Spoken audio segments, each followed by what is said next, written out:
നൂറ്റാണ്ടുകളിൽ ആഫ്രിക്കയിൽ ഒരാൾ ഒറ്റക്ക് പുറത്തിറങ്ങാൻ പേടിയിരുന്നു. AD 17, 18, 19 നൂറ്റാണ്ടുകൾ. AD 17, 18, 19. 19-ാം നൂറ്റാണ്ടിന്റെ പകുതിയും കഴിഞ്ഞിട്ടാണ് ഈ അടിമത്ത നിർമ്മാർജ്ജനം വരുന്നത്, അടിമത്ത നിരോധനം വരുന്നത്. അതിന് മുമ്പ് AD 17, 18, 19 നൂറ്റാണ്ടിന്റെ ആദ്യ ഭാഗങ്ങളൊക്കെ ഒറ്റക്കൊരു ആഫ്രിക്കക്കാരനെ പുറത്തിറങ്ങാൻ പേടിയ. എന്തുകൊണ്ട്? യൂറോപ്യൻസും അവരുടെ ദല്ലാലിമാരെ റോന്ത് ചുറ്റും. എന്തിന്? ആളുകളെ പിടിക്കാൻ.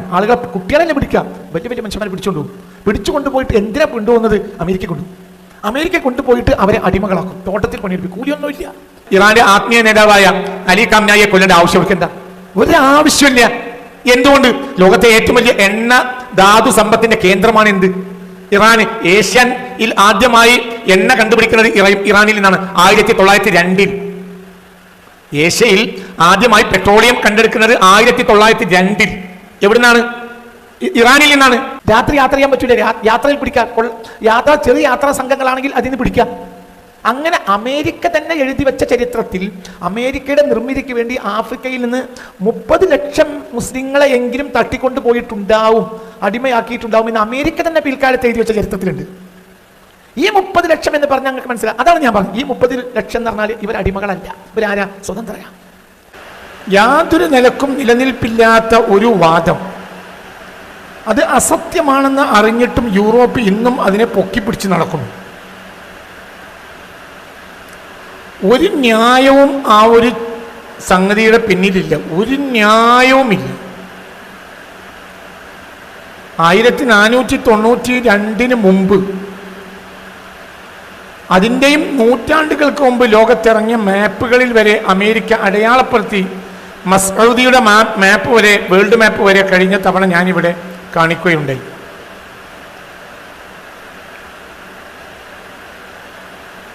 മുസ്ലിങ്ങളെ സംബന്ധിച്ചിടത്തോളം, പ്രത്യേകിച്ച് ആഫ്രിക്കൻസിനെ സംബന്ധിച്ചിടത്തോളം ഈ വൻകരയെക്കുറിച്ച് വളരെ വ്യക്തമായ ഒരു വിവരവും ധാരണയും അവർക്കുണ്ടായിരുന്നു. പ്രത്യേകിച്ച് ഫല്ലാഹിൻ, അതായത് കപ്പിത്താന്മാർ, നാവികന്മാർ, കപ്പൽ യാത്ര ചെയ്യുന്നവർ, അവർക്കൊക്കെ വളരെ വ്യക്തമായി മസ്ഊദിയുടെ മാപ്പിൽ അൽ അർദുൽ മജ്ഹൂല, കൂടുതൽ ആരും അറിയപ്പെടാത്ത ഒരു നാട് എന്നാണ് അമേരിക്കയെ അടയാളപ്പെടുത്തിയിട്ടുള്ളത്. അത് ക്രിസ്റ്റഫർ കൊളംബസിന്റെയും നൂറ്റാണ്ടുകൾക്ക് മുമ്പാണ് മസ്ഊദിയുടെ മാപ്പ് വരുന്നത്. അതിൻ്റെ വർഷവും കാര്യവും ഒക്കെ കഴിഞ്ഞ പ്രഭാഷണത്തിൽ ഞാൻ കൊടുത്തിട്ടുണ്ട്. അപ്പൊ എന്നിട്ടും ഈ പച്ചക്കളവ്, 100% കളവ് നമ്മുടെ സ്കൂളുകളിൽ പഠിപ്പിക്കണം. ഒരു പിൻബലവും അതിനില്ല എന്ന് മാത്രമല്ല, ദശലക്ഷക്കണക്കിന് ലോകത്തെ ചരിത്രകാരന്മാരും ചിന്തകന്മാരും ഇത് തെറ്റായ ഒരു വിവരമാണ് എന്ന് ഇന്ന് അരക്കിട്ടുറപ്പിക്കുകയും, അത് തെറ്റാണെന്ന് ക്രിസ്റ്റഫർ കൊളംബസ് ആണ് അമേരിക്കയിൽ ആദ്യമായ കാലുകുത്തിയ പുറം നാട്ടുകാരൻ എന്ന വാദഗതി തെറ്റാണെന്ന് സമർത്ഥിച്ചുകൊണ്ട് 100 കണക്കിന് ഗ്രന്ഥങ്ങൾ ലോകത്ത് വിരചിതമാവുകയും ചെയ്തിട്ടുണ്ട്. അതിനെക്കുറിച്ചുള്ള ചില ധാരണകളും കഴിഞ്ഞ പ്രഭാഷണത്തിൽ ഞാൻ നടത്തി. നിങ്ങൾക്ക് പഠിക്കാനും ചിന്തിക്കാനും കൂടുതൽ മനനം ചെയ്യാനുമുള്ള ഗ്രന്ഥങ്ങളുടെ പേരുകളും മറ്റും ഞാൻ കഴിഞ്ഞ ക്ലാസ്സിൽ പറഞ്ഞു. ഈ ആധുനികതയുടെ സ്വഭാവം എന്ന് പറഞ്ഞാൽ, ആധുനികതയ്ക്ക് ചില പ്രത്യേകമായ ലക്ഷ്യങ്ങളുണ്ടാവും. ആ ലക്ഷ്യം നേടിയെടുക്കാൻ വേണ്ടി ഏത് കളവും അവർ നിലനിർത്തും. അതിൽപ്പെട്ടതാണ് ചാൾസ് ഡാർവിൻ്റെ എവല്യൂഷൻ തിയറി. ഒരു അടിസ്ഥാനവും അതിന് പിന്നിലില്ല. അതിന് കൊണ്ടുവന്ന ന്യായങ്ങൾ മുഴുവൻ കളവുകളാണ്, പച്ചക്കളവുകളാണ്. ഇതിൻ്റെ പിന്നിൽ യൂറോപ്പ് നിരത്തിയതെന്ന് എൻ്റെ ഡാർവിൻ്റെ പ്രാർത്ഥന എന്ന പുസ്തകത്തിൽ ഞാൻ അതിമനോഹരമായി വിശദീകരിച്ചിട്ടുണ്ട്. എന്നിട്ടും ലോകം അതിനെ പൊക്കിപ്പിടിക്കുകയാണ്. ഇന്ന് ചാൾസ് ഡാർവിൻ്റെ AD 19-ാം നൂറ്റാണ്ടിൻ്റെ മധ്യത്തിൽ പുറത്തിറങ്ങിയ ഈ പുസ്തകം 100% അവാസ്തവമാണ് എന്ന് പ്രചരിപ്പിക്കുന്ന, അതേക്കുറിച്ച് വ്യക്തമായി ബോധ്യപ്പെടുത്തുന്ന രചനകൾ, സയന്റിസ്റ്റുകളുടെ രചനകൾ തന്നെ ലോകത്തുണ്ട്. പക്ഷെ അതൊക്കെ കണ്ടില്ല കേട്ടില്ല എന്ന് നടിച്ച് ആ ഡാർവിൻ സിദ്ധാന്തത്തെ തന്നെ പൊക്കിപ്പിടിക്കുകയാണ് യൂറോപ്പ്. അതാണ് ഇന്ന് ഏഷ്യൻ ആഫ്രിക്കൻ രാജ്യങ്ങളിലെ കോമൺ എഡ്യൂക്കേഷനിൽ, വിദ്യാഭ്യാസത്തിൽ നമ്മൾ കുട്ടികളെ പഠിപ്പിക്കുന്നത്. ലോകത്തിൻ്റെ ഒരു വിശ്വാസമില്ലാത്ത ഒരു തിയറി. എന്തുകൊണ്ട്? അതിന് കാരണമുണ്ട്. അതായത് ഒരു ധാർമ്മികമായ അടിത്തറയും ഇല്ലാത്ത ജീവിയാണ് മനുഷ്യൻ എന്ന് വരുത്തി തീർക്കൽ യൂറോപ്പിന് ആവശ്യം. ഒരു മൃഗത്തിൽ നിന്നുള്ള ഒരു പരിണാമമാണ് മനുഷ്യൻ എന്ന് പറയുമ്പോൾ ധാർമ്മികതയൊക്കെ പിന്നീട് വന്നതാണ്, വെച്ച് കെട്ടിയതാണെന്ന് വരും. ഇങ്ങനെ വാദിക്കുന്ന ധാരാളം ആളുകളുണ്ട്, ലോകത്തുണ്ട്. എന്തിനാണ് ഡാർവിൻ സിദ്ധാന്തത്തെ പൊക്കിപ്പിടിക്കുന്നത് എന്നാൽ കുരങ്ങിന് ഒരു ധാർമ്മിക നിയമമില്ല, പ്രത്യേകിച്ച് മൃഗത്തിന് ഒരു നിയമവും ഇല്ല. ആ മൃഗത്തിൽ തന്നെ ഏറ്റവും നീചപ്പെട്ട ഒരു മൃഗമാണ് എന്ത്? കുരങ്ങ്. അപ്പൊ ഈ കുരങ്ങിൽ നിന്നാണ് മനുഷ്യൻ വന്നത് എന്ന് പറയുമ്പോൾ മോഷ്ടിക്കാം, വ്യഭിചരിക്കാം, റാപ്പ് ചെയ്യാം, പിടിച്ചടക്കാം. അപ്പൊ യൂറോപ്പ് ഏത് കാലത്തും ചെയ്തിട്ടുള്ളത് പിടിച്ചടക്കൽ, ഇന്നും ചെയ്തുകൊണ്ടിരിക്കുന്നത് പിടിച്ചടക്കലാണ്. ഈ പിടിച്ചടക്കലിന്റെ ധാർമ്മികതയ്ക്ക് ഒരു അടിസ്ഥാനം വേണം. ആ അടിസ്ഥാനം തേടിയാണ് അവർ കുരങ്ങിൽ നിന്ന് മനുഷ്യനുണ്ടാക്കിയത്. അപ്പൊ എന്തും യൂറോപ്പിന് അതിൻ്റെതായ ലക്ഷ്യം ഉണ്ടാവും. ക്രിസ്റ്റഫർ കൊളംബസ് ആണ് അമേരിക്ക കണ്ടെത്തിയ ആദ്യത്തെ ആൾ എന്ന് വരുമ്പോൾ അവിടുത്തെ എല്ലാ വിഭവങ്ങളുടെയും യഥാർത്ഥ അവകാശി യൂറോപ്യൻസ് ആയിരിക്കും. അവിടുത്തെ ചരിത്രവും സംസ്കാരവും അവരുമായി ബന്ധപ്പെട്ടതായിരിക്കും. പിന്നെ എല്ലാം വരുത്തന്മാരാ. ഉദാഹരണം പറയാം, പിന്നെ അവിടെ എന്ത് വന്നാലും അത് വരുത്തന്മാരാണ്.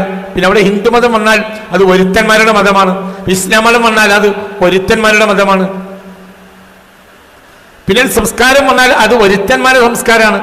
യൂറോപ്പാണ് അടിസ്ഥാനം എന്ന് വരുത്തി തീർക്കാൻ അവർക്ക് കഴിയും. ഇത് കളവാണ്. ഇത് കളവാണെന്നറിയുന്ന ഹിസ്റ്റോറിയൻസ് 10,000-കണക്കിന് ഹിസ്റ്റോറിയൻസ് ഇന്ന് ലോകത്തുണ്ട്. ഇത് കളവാണ്. 1492 ക്രിസ്റ്റഫർ കൊളംബസ് അമേരിക്കയിൽ എത്തുന്നത്. ഇത് കളവാണ്.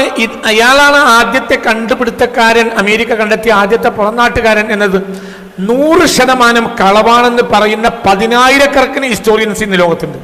പക്ഷേ നമ്മുടെ വിദ്യാഭ്യാസ വിചക്ഷണന്മാർ കണ്ണടക്കുക. എന്തുകൊണ്ട്? യൂറോപ്പിൽ നിന്ന് കിട്ടുന്ന നിർദ്ദേശങ്ങൾക്കനുസരിച്ചല്ലാതെ പുസ്തകം രചിക്കാൻ അവർക്ക് കഴിയില്ല. അതുകൊണ്ട് നമ്മളെ കുട്ടികൾ ഈ നുണ പഠിക്കുക, പച്ച നുണ പഠിക്കാണ് കുട്ടികൾ.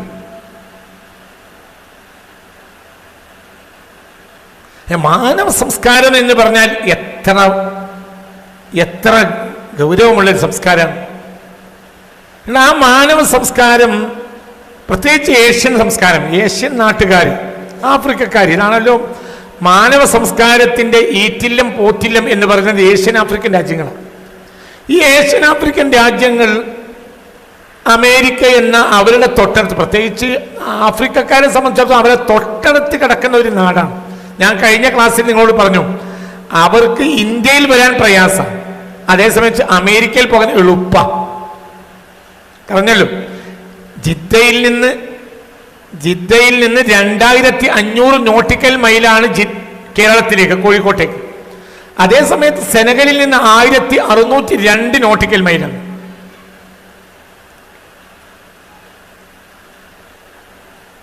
ആറായിരം 5000 5500 6400 ഒക്കെ നോട്ടിക്കൽ മൈലുകളെ ഞാൻ നിങ്ങൾക്ക് കഴിഞ്ഞ ക്ലാസ്സിൽ പരിചയപ്പെടുത്തി. അതേസമയത്ത് അവർക്ക് തൊട്ടടുത്ത് കിടക്കുന്ന നാടാണ് ഏത്? അമേരിക്ക. പ്രത്യേകിച്ച് ആഫ്രിക്കക്കാർ എന്നും കടലിലെ സാഹസികരാണ്. ഇന്നും കടൽ എന്നും ആഫ്രിക്കക്കാരുടെ കയ്യിലാണ്. എന്നും ലോകത്തെ ഏറ്റവും വലിയ കടൽ കൊള്ളക്കാര്. എങ്ങനെ കടലിലിട്ടാലും ഒന്നുമില്ലാതെ, ഒരു ട്യൂബ് പോലും ഇല്ലാതെ അറ്റ്ലാന്റിക്കിൽ കൊണ്ടുപോയി അല്ലെങ്കിൽ പസഫിക്കിൽ കൊണ്ടുപോയി ഇട്ടാലും എങ്ങനെയെങ്കിലും എവിടെയെങ്കിലും ഒരു കരയിൽ നീന്തിയെത്തുന്ന ഒരു ജനത ലോകത്തുണ്ടെങ്കിൽ ആഫ്രിക്കക്കാർ. ആഫ്രിക്കക്കാർക്ക് തൊട്ട് അടുത്ത് കിടക്കുന്ന നാടാണ് ഏത്? ഈ അമേരിക്ക തൊട്ടിടക്കുന്ന നാടാണ്. എന്നിട്ട് സ്പെയിൻകാരൻ, സ്പെയിൻ എന്ന് പറഞ്ഞാൽ എവിടെയാ?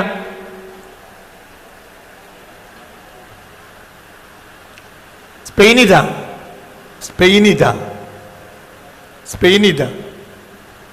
ചിന്തിക്ക്, ഇതാണ് സ്പെയിൻ. എന്നിട്ട് അവർ ഇവിടെ വരിക. സ്പെയിൻകാരൻ ഇവിടെ വന്നു, കൊളംബസ് സ്പെയിൻകാരൻ വന്നു. അതേ സമയത്ത് ഇതാ സെനഗൽ,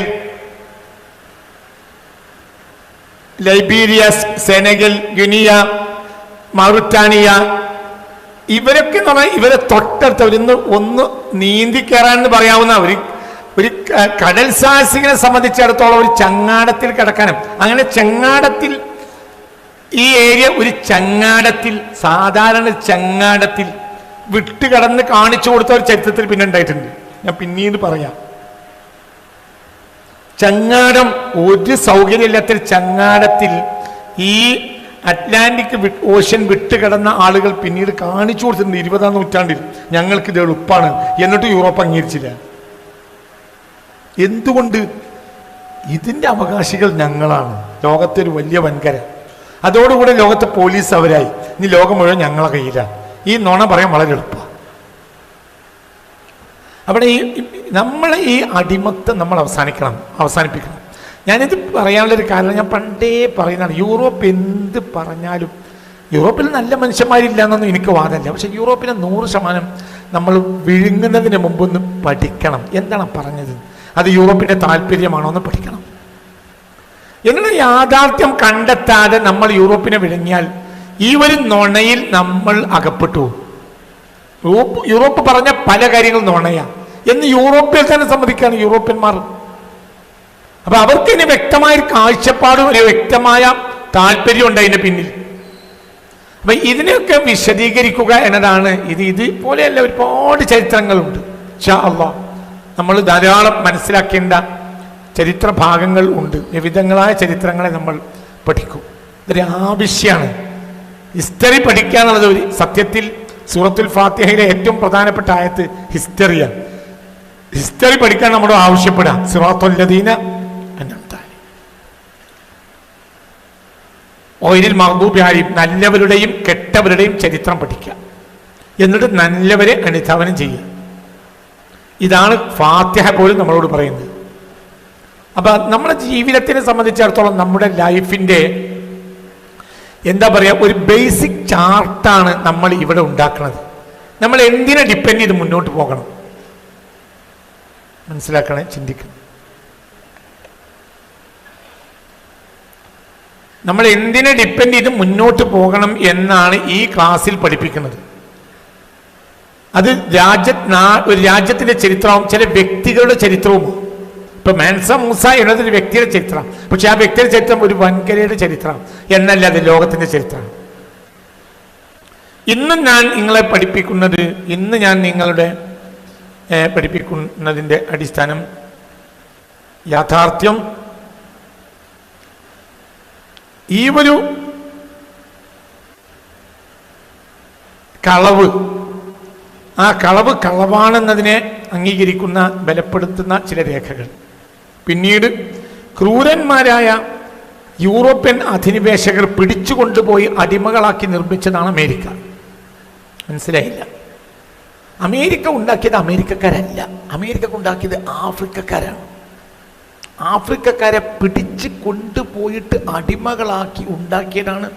അമേരിക്കയിലെ 1 ഇഞ്ച് ഭൂമിക്കോ ഒരു ചരിത്രത്തിനോ അമേരിക്കക്ക് ഒരു അവകാശമില്ല. അതെല്ലാം സ്ലേവ്സ് ആണ്. ഏത് സ്ലേവ്സ്? ആഫ്രിക്കൻ സ്ലേവ്സ്, ആഫ്രിക്കൻ അടിമകൾ. മനസ്സിലായോ പറഞ്ഞത്? ആഫ്രിക്കൻ അടിമകൾ നിർമ്മിച്ചതാണ് ആധുനിക അമേരിക്ക. അപ്പോൾ 2 ചരിത്രത്തെയാണ് ഞാൻ ഇവിടെ കൊണ്ടുവന്നത്. കഴിഞ്ഞ ക്ലാസ്സിൽ ഞാൻ പറഞ്ഞു ക്രിസ്റ്റഫർ കൊളംബസിന് മുമ്പും ഇസ്ലാം അമേരിക്കയിൽ എത്തിയിട്ടുണ്ട്. അതിന് ധാരാളം തെളിവുകളും പറഞ്ഞു. അതാ യൂറോപ്യൻസ് വരെ അംഗീകരിക്കുന്ന തെളിവുകൾ പറഞ്ഞു. ചരിത്രാതീത കാലം മുതൽ തന്നെ അമേരിക്ക എന്ന വൻകരയുമായി ലോകത്തെ നാവികർക്കും മറ്റുമൊക്കെ ബന്ധമുണ്ടായിരുന്നു എന്നതിൻ്റെ തെളിവുകൾ പറഞ്ഞു.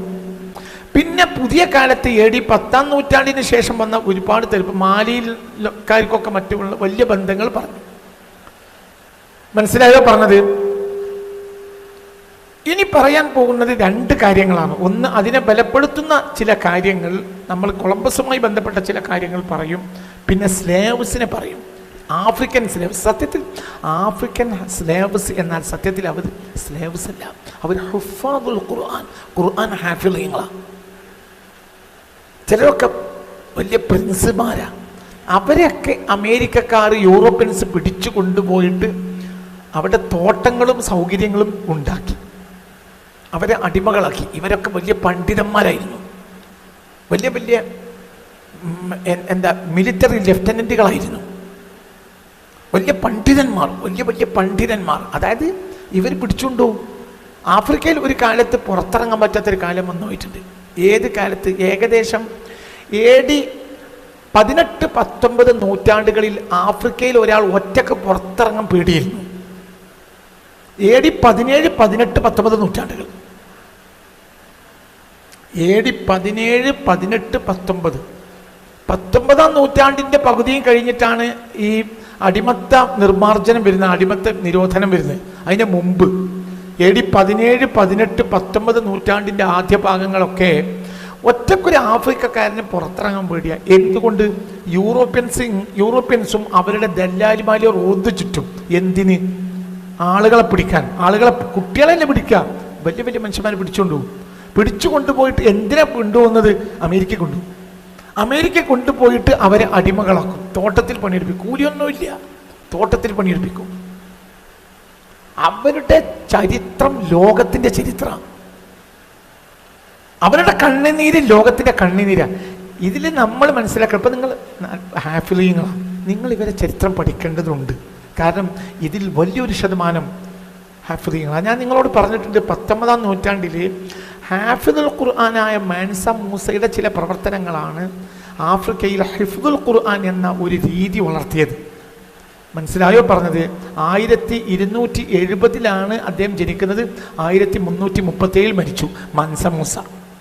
1280 1280 1280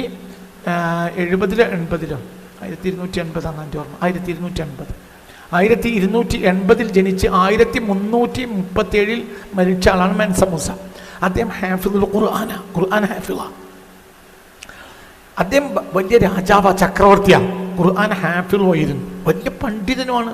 അതുകൊണ്ട് ആഫ്രിക്കയിൽ ആ കാലം മുതൽ പാണ്ഡിത്യത്തോടും ഖുർആൻ മനഃപ്പാടമാക്കലിനോടും വല്ലാത്തൊരു അഭിവാഞ്ജ വർദ്ധിച്ചു. പിന്നെ എല്ലാ നാടുകളിലും ഹാഫിളീങ്ങളുണ്ടായി, വലിയ വലിയ പണ്ഡിതന്മാരുണ്ടായി. ഈ പണ്ഡിതന്മാരൊക്കെ സാധാരണക്കാരായി ജീവിച്ചവരാണ്. ചിലർ കച്ചവടക്കാരാണ്, ചിലർ തൊഴിലാളികളാണ്, പക്ഷെ വലിയ പണ്ഡിതന്മാരായിരുന്നു. അവരെ അടക്കമുള്ള ആളുകളെ കട്ടുകൊണ്ടുപോവാണ് യൂറോപ്യൻസ് ചെയ്തത്. എന്തിനു വേണ്ടിയിട്ട്? എന്തിനു വേണ്ടി? അടിമയാക്കി. എൻ്റെ ഈ തിരുദൂതർ നിയോഗം നിർബന്ധമായി വായിക്കേണ്ട ഒരു പുസ്തകമാണ് ഈ പുസ്തകം.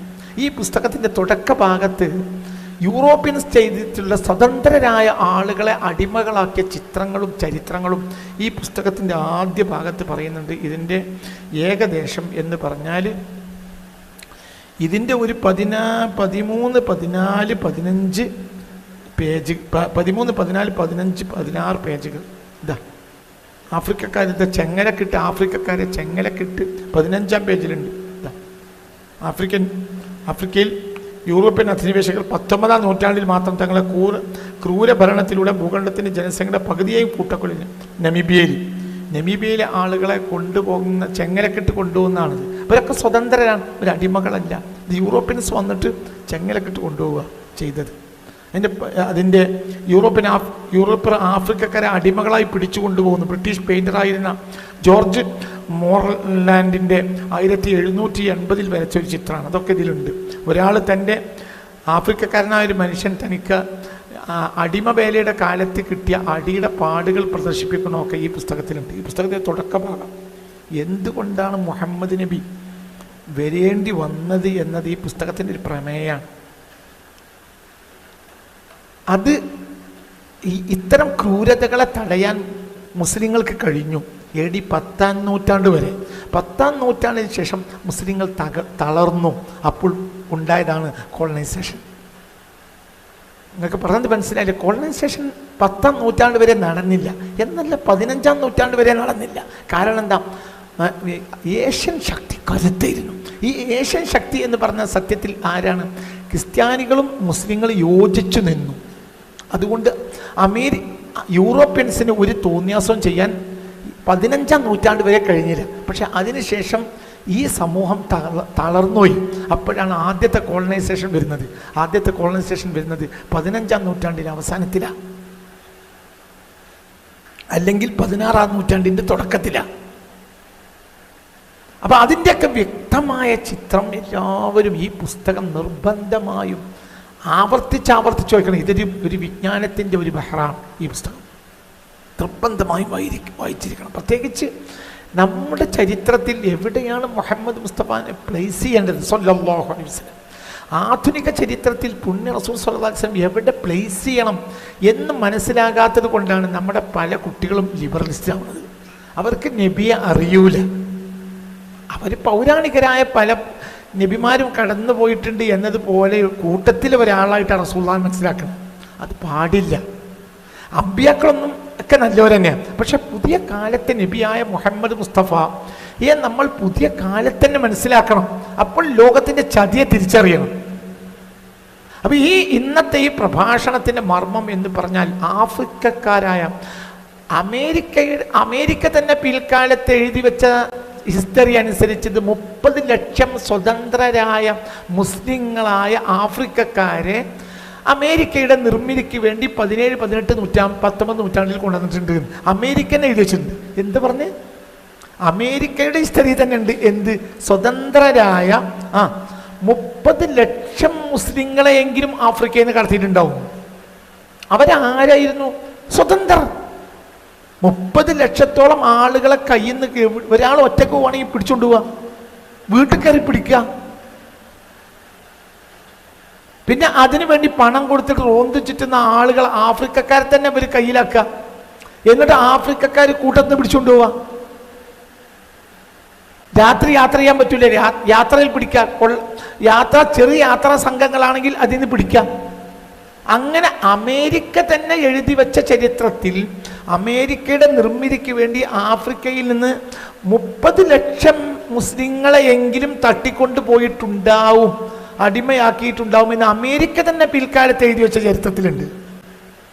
ഈ 30 ലക്ഷം എന്ന് പറഞ്ഞാൽ ഞങ്ങൾക്ക് മനസ്സിലാവും. അതാണ് ഞാൻ പറഞ്ഞത്. ഈ 30 ലക്ഷം എന്ന് പറഞ്ഞാൽ ഇവർ അടിമകളല്ല, ഇവരാരാ? സ്വതന്ത്രരാ. ഈ 30 ലക്ഷം എന്ന് പറഞ്ഞാൽ അവരിൽ രാജകുമാരന്മാർ, രാജാവിന്റെ മക്കൾ ഉണ്ടായിട്ടുണ്ട്. വലിയ വലിയ മിലിറ്ററി ലെഫ്റ്റനന്റുകൾ ഉണ്ടായിട്ടുണ്ട്. പണ്ഡിതന്മാർ ഇഷ്ടം പോലെ ഉണ്ട്. പണ്ഡിതന്മാരുണ്ട് എന്ന് പറഞ്ഞാൽ നിങ്ങൾ എത്രത്തോളം മനസ്സിലാക്കുന്നറിയാം? ഇവരെ പെട്ടെന്ന് പിടിച്ചു കൊണ്ടുപോയിട്ട് കപ്പലിൽ കയറ്റിയിട്ട് കൊണ്ടുപോവാ. അപ്പൊ അവർക്ക് ഈ ഉടുവസ്ത്രം അല്ലാതെ ഒന്നുമില്ല. ഇവർ മുസ്ലിങ്ങളുമാണ്. അവിടെ ചെന്ന് നോക്കുമ്പോൾ ഇവരെ പോലത്തെ മുസ്ലിങ്ങൾ ഇഷ്ടം പോലെ ഉണ്ട്.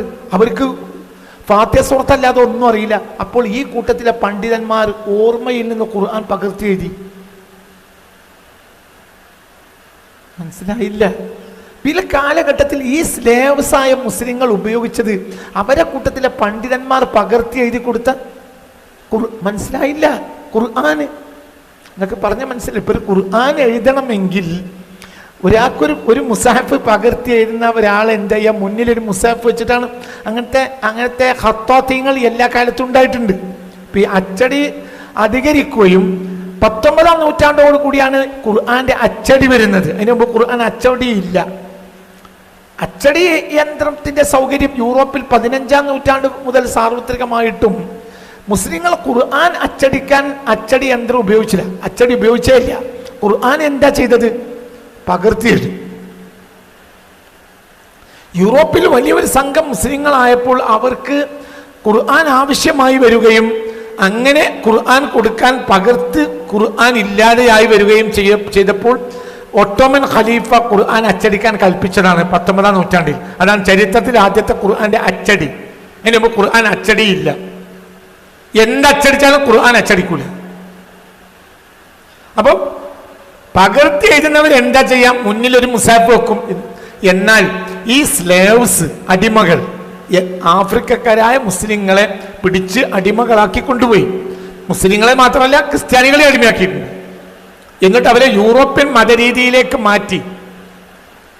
ഞാൻ വളരെ ചിന്തിക്കണം. ഓർത്തഡോക്സ് ക്രിസ്ത്യാനിറ്റിയുടെ രീതിയും അതേ യൂറോപ്യൻ ക്രിസ്ത്യാനിറ്റിയുടെ രീതിയും രണ്ടാണ്. ഇതൊക്കെ അവരുടെ ആഭ്യന്തര കാര്യമായത്തോളം ഞാൻ ഇതിന് ഇടപെടാത്തതാണ്. രണ്ടാണ്. എന്നിട്ട് ഈ ആഫ്രിക്കക്കാരായ ഓർത്തഡോക്സ് ക്രിസ്ത്യാനിറ്റിയെ മാറ്റി യൂറോപ്യൻ ശൈലിയിലേക്ക് മാറ്റി, മുസ്ലിങ്ങളെ യൂറോപ്യൻ മതത്തിലേക്ക് മാറ്റി. പലരും പിടിച്ചിരുന്നു. ഈ പിടിച്ചു നിന്ന ആളുകൾ അടികൊണ്ട് ജീവിച്ചു. 5 വഖ്ത് നിസ്കാരം നിലനിർത്തി.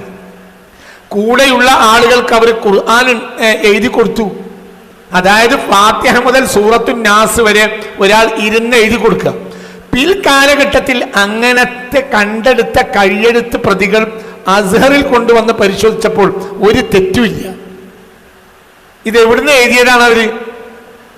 അവരെവിടുന്ന് എഴുതിയതാണ്? ഓർമ്മയെന്ന്. എന്തേന്ന് വരെ പണി? തോട്ടം തൊഴിലാളികൾ.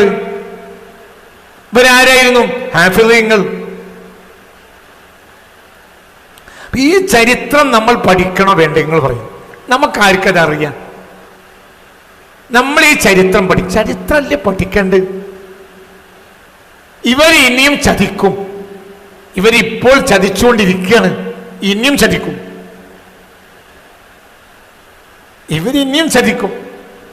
ഇപ്പൊ ഇറാന്റെ ഒരു പ്രതിസന്ധി ഉണ്ടാവുമ്പോൾ നമ്മൾ ഇറാനെ കുറ്റപ്പെടുത്തുന്നു. ശരി, ഞാൻ ഇറാന്റെ പക്ഷത്ത് നിൽക്കാതിരിക്കുമല്ല, എനിക്കൊരു വാപ്പാനും പേടിയില്ല. പക്ഷേ ഞാൻ പറയാണ്, എന്ത് ഈ പ്രതിസന്ധി ആരാ ഉണ്ടാക്കിയത്? ഹോർമുസ് കടലെടുക്ക് ഇറാൻ അടച്ചു. ഇറാൻ അങ്ങനെ ചെയ്യണം, അങ്ങനെ. ആരെ പ്രശ്നം ഉണ്ടാക്കിയത്? ആരെ പ്രശ്നം ഉണ്ടാക്കിയത്? അമേരിക്ക. അല്ലെങ്കിൽ ഇറാന്റെ ആത്മീയ നേതാവായ അലി ഖാംനായിയെ കൊല്ലേണ്ട ആവശ്യം അവർക്ക് എന്താ? ഒരാവശ്യമില്ല. എന്തുകൊണ്ട്?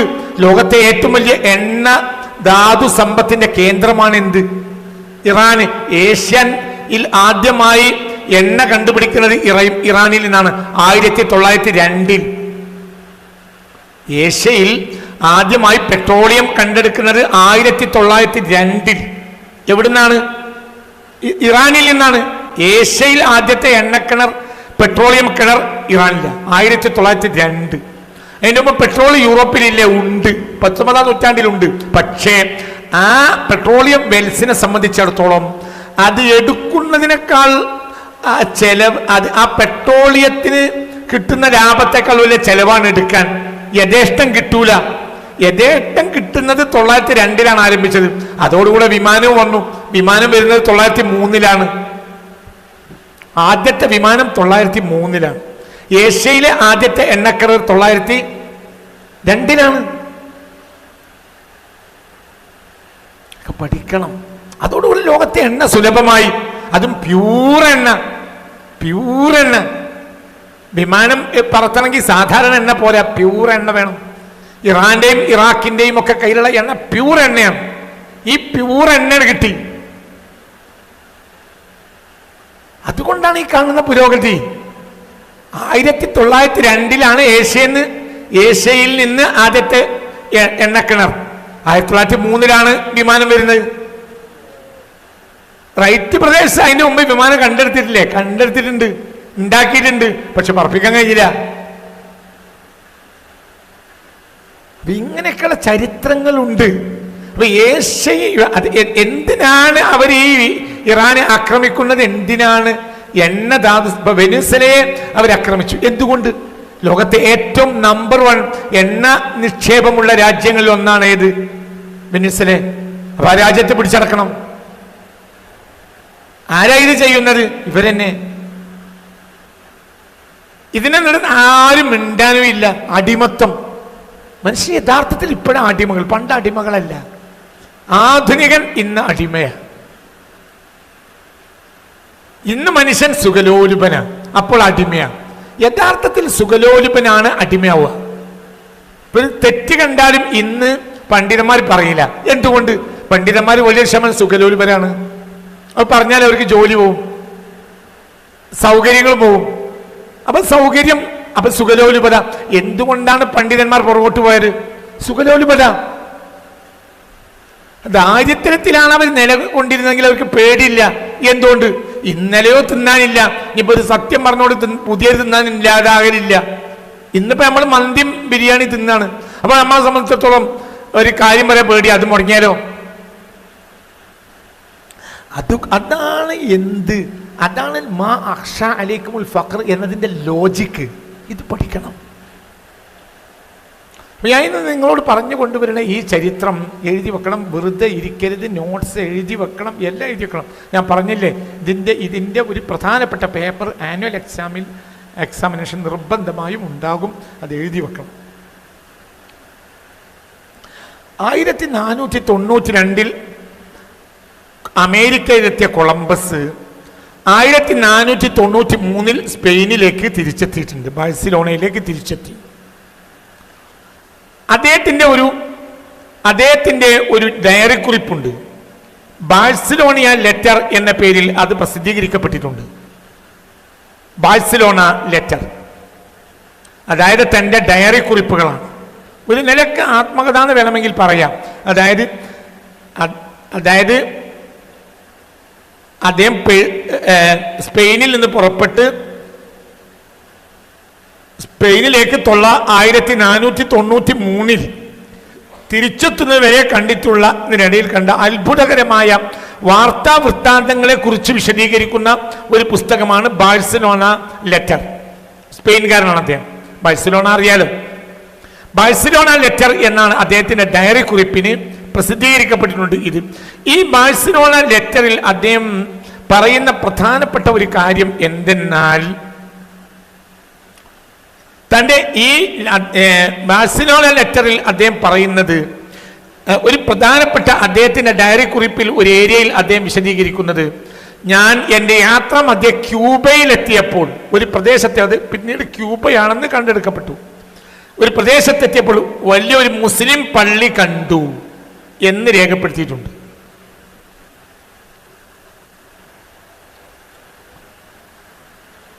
ഇതാണ് ക്യൂബ, ഇത് സ്പെയിൻ, ഇതാണ് ക്യൂബ. ഇതന്നെ ഈ പ്രദേശത്ത് ഒരു മുസ്ലിം പള്ളി കണ്ടതായി, മനോഹരമായ പൗരാണികമായ ഒരു മുസ്ലിം പള്ളി വർഷങ്ങൾ അനവധി മുമ്പ് നിർമ്മിക്കപ്പെട്ട് ആരാധിച്ചു കൊണ്ടിരിക്കുന്ന ഒരു മുസ്ലിങ്ങൾ ആരാധിക്കുന്ന ഒരു പള്ളി ഞാനിവിടെ കണ്ടു എന്ന് ക്യൂബയിൽ. മനസ്സിലായില്ലേ? അമേരിക്കയുടെ ദ്വീപാണ് ഏത്? അമേരിക്കയിലേക്ക് തൊട്ടടുത്ത് നിൽക്കുന്ന ഒരു ദ്വീപാണ്, അമേരിക്കൻ ഭൂഖണ്ഡത്തിലേക്ക് ചേർക്കപ്പെട്ട, അമേരിക്കയിലേക്ക് വൻകരയിൽ ഉൾപ്പെടുത്തപ്പെട്ട ഒരു ദ്വീപാണ് ഏത്? ക്യൂബ. അപ്പൊ 1492 ഈ ഏരിയയിൽ എത്തിയപ്പോൾ അതിമനോഹരമായ ഒരു മുസ്ലിം പള്ളി ഞാൻ അവിടെ കണ്ടു എന്ന് 1493 അദ്ദേഹം പിന്നീട് പ്രസിദ്ധീകരിച്ച ഈ ഡയറി കുറിപ്പിൽ പിന്നീട് അദ്ദേഹം വ്യക്തമാക്കിയിട്ടുണ്ട്. ഈ പ്രസിദ്ധീകരിക്കപ്പെട്ട ഈ ബാഴ്സിലോണ ലെറ്റർ ഇന്ന് ലോകത്തിൽ ലഭ്യമാണ്. ഒരു പള്ളി ഞാൻ ഇവിടെ കണ്ടു, ഇതാണ് ക്യൂബ. ഇതേക്കുറിച്ച് വലിയ ചർച്ചകൾ ലോകത്ത് പലവട്ടം ഉണ്ടായിട്ടുണ്ട്. ഈ അവസാനമായി അതേക്കുറിച്ചുണ്ടായ ഒരു ചർച്ച 2014 ഉർദുഗാൻ ഇതൊരു ചർച്ചയാക്കി. തൊയ്യിബ് ഉർദുഗാൻ, ശ്രദ്ധിക്കണേ 2010 ചരിത്രത്തിൽ പലപ്പോഴും ഇത് ചർച്ച ചെയ്തിട്ടുണ്ട്. ഈ ക്യൂബയിലെ മുസ്ലിം പള്ളി, ഈ ക്യൂബയിലെ മുസ്ലിം പള്ളി പിന്നെ എന്ത് ചെയ്തു? കോളനിക്കാർ നശിപ്പിച്ചു. യൂറോപ്യൻ കോളനിക്കാർ ഈ ക്യൂബയിലെ മുസ്ലിം പള്ളി പിന്നീട് നശിപ്പിച്ചു. അതേസമയം ചരിത്രത്തിൽ ഇങ്ങനെ പള്ളി ഉണ്ട്. ഇത് ആരാ കാണുന്നത്? കൊളംബസ്. അപ്പൊ ഈ പള്ളിയെക്കുറിച്ച് പിന്നീട് ചരിത്രത്തിൽ പലപ്പോഴും ചർച്ചകൾ ലോകത്തുണ്ടായിട്ടുണ്ട്. അപ്പൊ അവസാനമായി ചർച്ച ഉണ്ടായത് 2014 ഒരു ചർച്ച വന്നു. അതിന് കാരണം 2014 നവംബർ 15 നവംബർ 15 തീയതി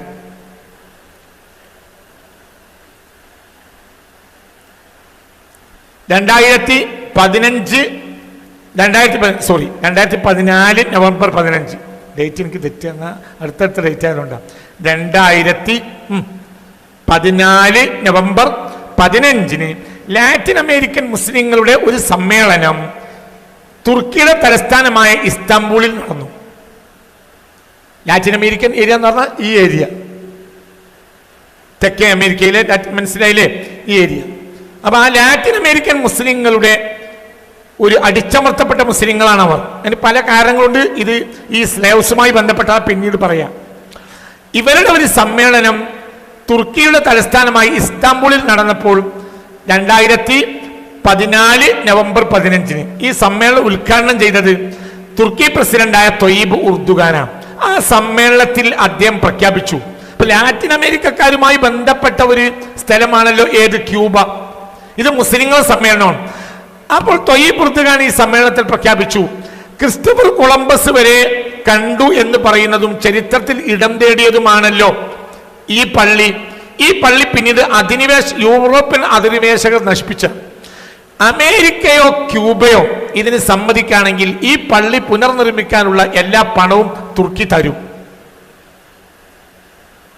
അതുകൊണ്ട് ആ പള്ളി നിർമ്മിക്കാൻ തുർക്കി തയ്യാറാണ്, ക്യൂബൻ സർക്കാർ സമ്മതിച്ചാൽ മതി എന്ന് 2014 നവംബർ 15 ലാറ്റിൻ അമേരിക്കൻ മുസ്ലിങ്ങളുടെ സമ്മേളനത്തിൽ പ്രഖ്യാപിച്ചു. ആര്? തൊയ്യിബ് ഉർദുഗാൻ എന്ന തുർക്കി പ്രസിഡന്റ്. ഇത് പിന്നീട് വലിയ ചർച്ചയുണ്ടായി. ആ പ്രസംഗത്തിൽ അദ്ദേഹം പറയുന്നത്, ചരിത്രത്തിലെ സത്യം എന്നതുപോലെ തന്നെ അമേരിക്ക കണ്ടെത്തിയത്, ഇതിപ്പോ അമേരിക്കൻ നാടുകളിൽപ്പെട്ട ഒരു പ്രദേശമാണല്ലോ ക്യൂബ. അവിടെ കൊളംബസ് ചെല്ലുമ്പോൾ അവിടെ പള്ളിയുണ്ട്.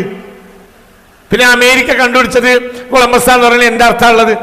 അപ്പൊ ഈ ചരിത്രത്തിൽ പറയുന്ന ഈ പച്ചക്കളവിനെ നമ്മൾ ഉപേക്ഷിക്കുകയും അത് യഥാർത്ഥമായ കൊളംബസ് അല്ല, പുറം നാടുകളിൽ നിന്ന് ആദ്യമായി അമേരിക്കയിൽ കണ്ടുപിടിച്ചത് ഒരിക്കലും കൊളംബസ് അല്ല എന്ന വസ്തുത നമ്മൾ ലോകത്തിന്റെ മുന്നിൽ എത്തിക്കുകയും വേണം എന്നീ പ്രസംഗം മധ്യേ 2 കാര്യമാണ് അന്ന് തൊയ്യിബ് ഉർദുഗാൻ, തുർക്കി പ്രസിഡന്റായ തൊയ്യിബ് ഉർദുഗാൻ ആ പ്രസംഗത്തിൽ പറഞ്ഞത്. ഒന്ന്, ഈ ക്യൂബയിലെ പള്ളിയെ ക്യൂബൻ സർക്കാർ സമ്മതിക്കുകയാണെങ്കിൽ തുർക്കി പുനർനിർമ്മിച്ചു തരും. 2, നമ്മൾ ഈ കളവിനെതിരെ പ്രതിരോധിക്കണം. ഏതാണ് കളവ്?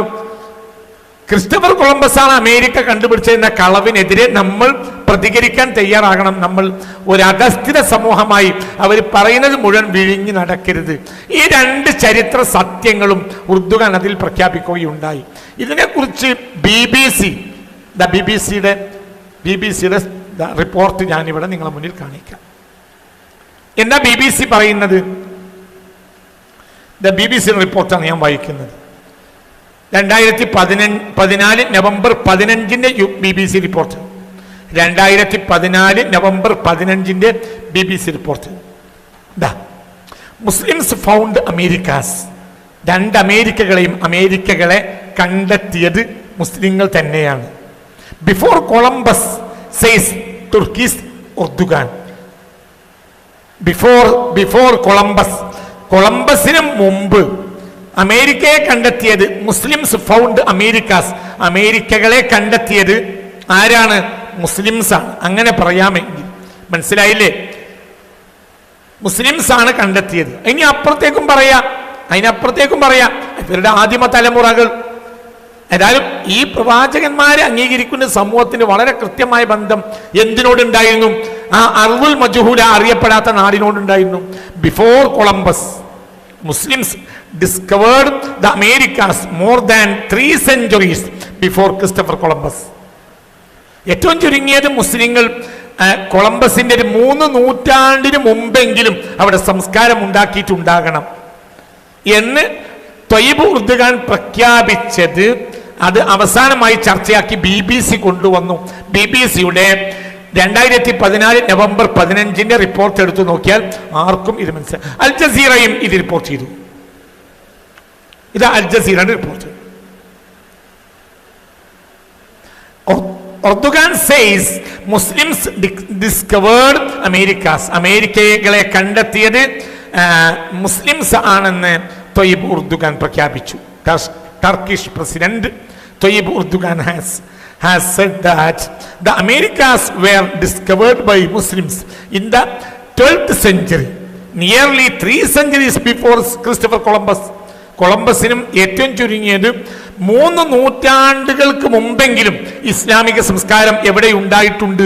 അമേരിക്കയിൽ ഉണ്ടായിട്ടുണ്ട് എന്ന് ഉർദുഗാൻ പ്രഖ്യാപിച്ചത് അൽ ജസീറയും ചർച്ചയാക്കി. ഇതും അൽ ജസീറയുടെ നവംബർ 15 2014 കണ്ടെത്താൻ കഴിയും. ഞാൻ കഴിഞ്ഞ പ്രഭാഷണത്തിൽ മക്ക മദീന അടക്കമുള്ള പുണ്യനാമങ്ങളുള്ള 200 പട്ടണങ്ങളെങ്കിലും എവിടെയുണ്ട്? വടക്കേ അമേരിക്കയിലും തെക്കേ അമേരിക്കയിലും നിലവിലുണ്ട്. മുസ്ലിം നാമങ്ങളുള്ള 600 പട്ടണങ്ങളുണ്ട്. 600 600 പട്ടണങ്ങളുണ്ട്. ചില പട്ടണങ്ങളെ ഏരിയകൾ ഞാൻ പറയാം.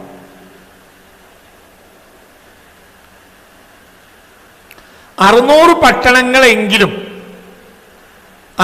പട്ടണമെങ്കിലും മുസ്ലിം നാമങ്ങളുള്ള, മുസ്ലിം പുണ്യനാമങ്ങളുള്ള ചില പട്ടണങ്ങൾ മാത്രം ഞാൻ പറയാം. നിങ്ങൾ പഠിക്കണം, നിങ്ങൾ കുട്ടികൾ ഇത് പഠിക്കണം. നിങ്ങളോട് ഞാൻ ഇത് പറയുന്നത് നിങ്ങൾ ചരിത്രത്തെയൊക്കെ ചെകഞ്ഞ് ഇത് പഠിക്കാൻ വേണ്ടിയാണ്. നിങ്ങൾ പഠിക്കുന്നത് സത്യം നിങ്ങൾക്ക് ബോധ്യപ്പെടും. അത് പൗരാണികമായി ആ പട്ടണം ഇങ്ങനത്തെ ഉദാഹരണം പറയാം. ഇപ്പം യൂറോപ്യൻ മൈഗ്രേഷൻ അവിടേക്ക് വരുന്നത് പ്രത്യേകിച്ച് പറഞ്ഞാൽ 16-ാം നൂറ്റാണ്ടിനും ശേഷം, മനസ്സിലായോ? 17-18 നൂറ്റാണ്ടുകളിലൊക്കെ വരുന്നത്. അവരേതായാലും ഒരു മുസ്ലിം നാമമുള്ള പട്ടണം അവിടെ ഉണ്ടാക്കൂലല്ലോ.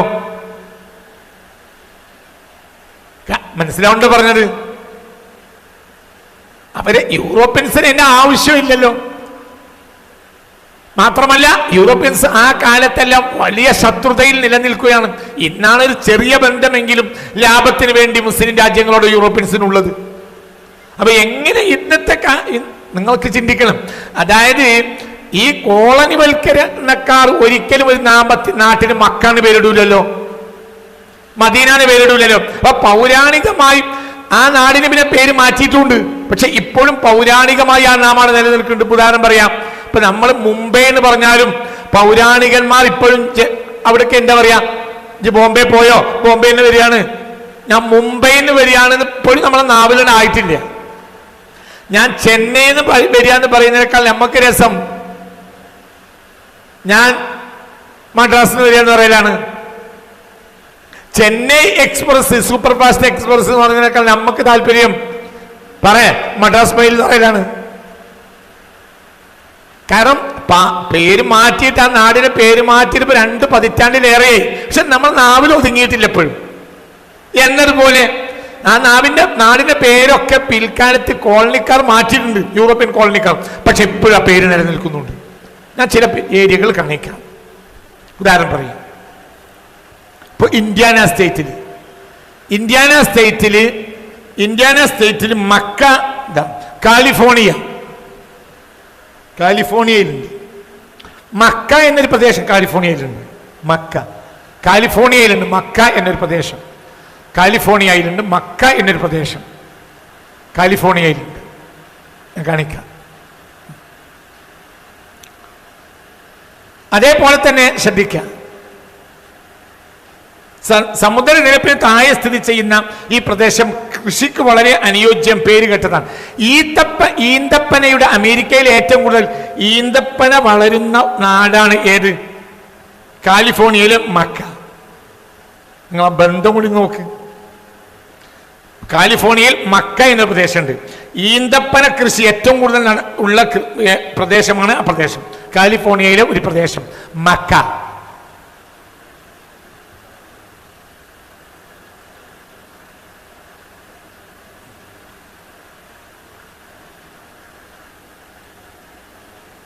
ഇന്ത്യാനയിലുണ്ട് മക്ക എന്നൊരു പ്രദേശം. ഇന്ത്യാനയിലുണ്ട്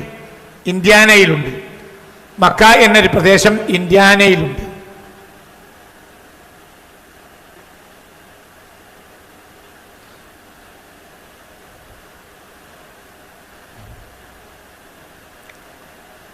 പാർക്ക് കൗണ്ടിയിലെ ഇന്ത്യാനയിലെ പാർക്ക് കൗണ്ടിയിലെ ഒരു പ്രദേശമാണ് മക്ക. ഒഹായോയിലും മിസൗറി സംസ്ഥാനങ്ങളിലൊക്കെ മക്കയുണ്ട്. മക്ക എന്ന പ്രദേശം ഒഹായോയിലുണ്ട്, മിസൗറിയിലുണ്ട്. ഒഹായോയിൽ മദീന എന്നൊരു പ്രദേശമുണ്ട്. ഒഹായോയിൽ മദീന എന്നൊരു പ്രദേശമുണ്ട്. വാഷിംഗ്ടണിലുണ്ട് മദീന എന്നൊരു പ്രദേശം. ജനങ്ങൾ വളരെ വാഷിംഗ്ടണിലെ മദീന എന്ന പ്രദേശത്ത് മൈക്രോസോഫ്റ്റിന്റെ സ്ഥാപകനായ ബിൽഗേറ്റ്സിന് വീടുണ്ട്. ബിൽഗേറ്റ്സിന്റെ ഒരു വീട് മദീനയിലാണ്. എവിടെയുള്ള? വാഷിംഗ്ടണിലെ മദീന എന്ന പ്രദേശത്താണ് മൈക്രോസോഫ്റ്റിന്റെ ചെയർമാനായ ബിൽഗേറ്റ്സിന്റെ വീട്.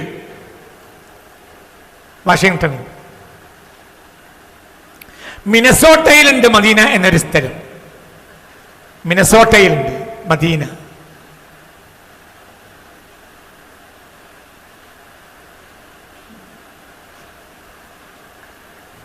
അതേപോലെ തന്നെ ന്യൂയോർക്കിലുണ്ട്. ന്യൂയോർക്കിലുണ്ട് മദീന എന്ന പ്രദേശം. മദീന ന്യൂയോർക്കിലുണ്ട്.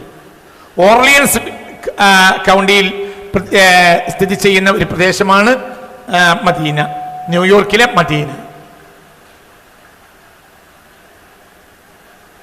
ടെന്നസിയിലുണ്ട് മദീന എന്നൊരു പ്രദേശം.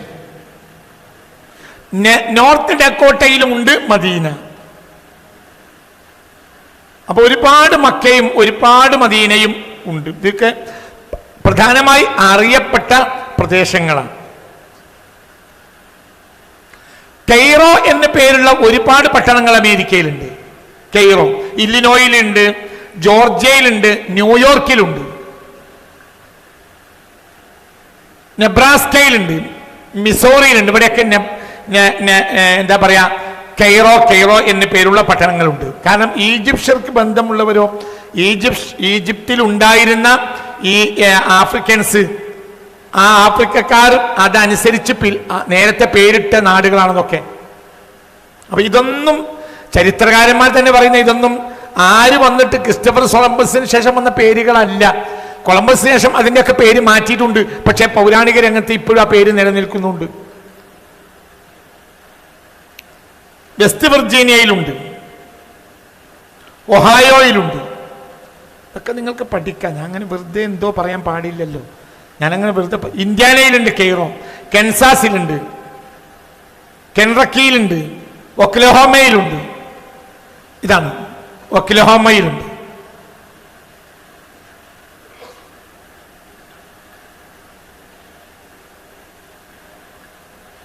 അപ്പൊ ഇങ്ങനെ നമ്മളെ പഠിച്ചു നോക്കുമ്പോൾ വടക്ക് തെക്ക് അമേരിക്കയിൽ 600ഓളം മുസ്ലിം നഗരങ്ങൾ ചരിത്രകാരന്മാർ കണ്ടെത്തിയിട്ടുണ്ട്. 600ഓളം മുസ്ലിം നഗരങ്ങൾ, നാടുകൾ, വില്ലേജുകൾ. ആദ്യകാലത്ത് അവിടെ ഒരു പട്ടണമായിട്ടുണ്ടാവാം. പിന്നീട് ജനം മാറിപ്പോവുകയോ അതിൻ്റെ അവശിഷ്ടങ്ങൾ നിലനിൽക്കുകയോ ചെയ്യുന്നത്. 600ഓളം പേരുകൾ. മക്ക മദീന എന്ന പേരുള്ള ധാരാളമുണ്ട്. ബഗ്ദാദ് എന്ന പേരുള്ള പട്ടണമുണ്ട് അമേരിക്കയിൽ, ബഗ്ദാദ്. അപ്പൊ 600ഓളം ഇന്ന് നമ്മൾ ഏഷ്യൻ ആഫ്രിക്കൻ രാജ്യങ്ങളിൽ കാണുന്ന മുസ്ലിം നഗരങ്ങൾ, മുസ്ലിങ്ങൾ തിങ്ങി താമസിക്കുന്ന നഗരങ്ങളുടെ 600 നഗരങ്ങളുടെ നാമങ്ങൾ നിലവിലുണ്ട്. എവിടെ? അത് ഈ മൈഗ്രേഷൻ, മനസ്സിലായില്ലേ? അവരാണത് ചെയ്യുക. ഉദാഹരണം പറയാം അന്തമാനിൽ മഞ്ചേരി ഉണ്ട്. ആരാ? ബ്രിട്ടീഷുകാരാ മഞ്ചേരി എന്ന് പേരിട്ട്? അല്ല. ആര്? അവിടേക്ക് പറിച്ച് നടപ്പെട്ട ജനത ഒരു മഞ്ചേരിക്കാരാണ്. അവർ ചെന്നെത്തിയ കാട്ടുപ്രദേശത്തിന് മഞ്ചേരി എന്ന് പേരിട്ടു. അവർ മഞ്ചേരിക്കാരാണ്. കരുവാരക്കുണ്ടുണ്ട്, കൊണ്ടോട്ടി, മഞ്ചേരിയൊക്കെ ഉണ്ട്. എവിടെ? അന്തമാനിൽ പോയവരുണ്ടോ? നിങ്ങൾക്ക് എവിടെയും പോയിക്കൂടെ മനുഷ്യന്മാരെ? ഇല്ലെങ്കിലൊക്കെ അതാ ഉസ്താദ് അല്ലേ? ആ നാടുകളൊക്കെ ഉണ്ട്. ഉസ്താദിനോട് ചോദിക്കി. എന്തുകൊണ്ട്? ഇതാണ് ഇങ്ങനെ പറിച്ചു നടപ്പെട്ടവര് അവരുടെ നാടിന്റെ പേരോടെ കൊടുത്തു. അപ്പൊ ഈ 600ഓളം മുസ്ലിം നഗരങ്ങളുടെ നാമങ്ങൾ എങ്ങനെ അമേരിക്കയിലെത്തി? അവര് ആദ്യകാലത്ത് അവിടെ പോയി വാസമുറപ്പിച്ചു.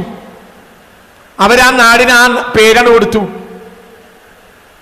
അവിടെ സ്കൂളുകൾ, മദ്രസകളൊക്കെ ഉണ്ടാക്കിയ സംഭവം ഞാൻ നേരത്തെയുള്ള പുസ്തകങ്ങൾ വിശദീകരിച്ചിട്ടുണ്ട്. കഴിഞ്ഞ ക്ലാസ്സിൽ വിശദീകരിച്ചിട്ടുണ്ട് ഓർമ്മ. അവിടെ സ്കൂളുകൾ ഉണ്ടാക്കി, അറബി സ്കൂളുകൾ ഉണ്ടാക്കി, ഖുർആൻ സ്കൂളുകൾ ഉണ്ടാക്കിയിട്ടുണ്ട് അവര്, മദ്രസകൾ. അപ്പൊ ഇത് നമ്മൾ ചരിത്രത്തിൽ മനസ്സിലാക്കേണ്ടത്. ഇതൊക്കെ മനസ്സിലായില്ലേ? അങ്ങനെയൊക്കെ ഉണ്ടായി. അപ്പൊ ഒരിക്കലും ക്രിസ്റ്റഫർ കൊളംബസ് അമേരിക്ക കണ്ടെത്തി എന്ന് പറയുന്നതിന് യാതൊരു ന്യായവും